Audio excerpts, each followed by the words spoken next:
It was the TV show that gave many around the world their first real look at Australia.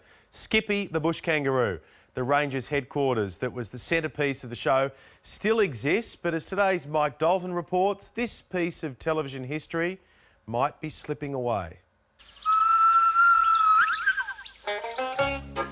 In the late 1960s, the clarion call of Gumleaf Whistle would echo around the world, heralding another episode of Skippy the Bush Kangaroo, or Skippy el Canguro, as they would say in the Spanish.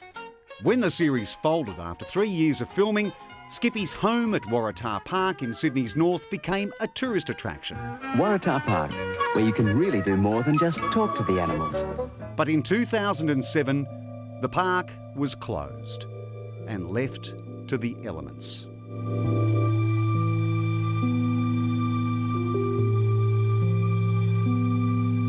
There's been a couple of great commercial operators, but unfortunately the last one locked the gates, closed the public out, and I don't think they had the park's best interests. But Skippy still has some cobbers prepared to watch out for her digs, in the form of the Duffy's Forest Residents Association. Jenny Harris is secretary. It was a mess. You couldn't, the grass was a metre high, you couldn't get through it. It's taken us a year just to get the weeds and the grass to a level around the picnic area where you could even try to run a mower through it. Jenny, just hold on 1 minute, please. Skip, that's the third piccolo shot this morning. Mate, no more. You get too hoppy. Thank you. Recently, it was last year, came to let myself in. At the gate there was 2 men from the Czech Republic who had actually made their way out here on a bus to come and see Skippy. Jenny, I do apologise for this, just 1 moment. Mate, I can hear you texting. Can we have a bit of quiet on set, please? You should be used to that. Thank you. But the residents group, along with volunteers from computer company Dell, have been laying into the lantana around Ranger HQ to try and save this slab of Australia's cultural history.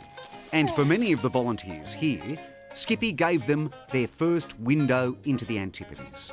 Blue sky, friendly people, just a nice place to visit. Kind of gave me the idea that every Australian family had like a huge tract of land in their back garden and kangaroos jumping around. Skippy didn't say anything and they understood it like, oh, there's some problems and there's a kookaburra in the tree that's needed some help.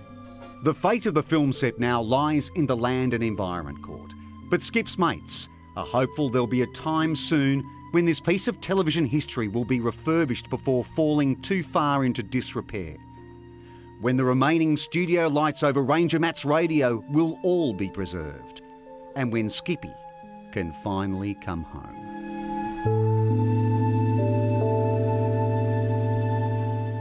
He's hoping for a happy ending. Mike Dalton reporting. He's a one-off, isn't he?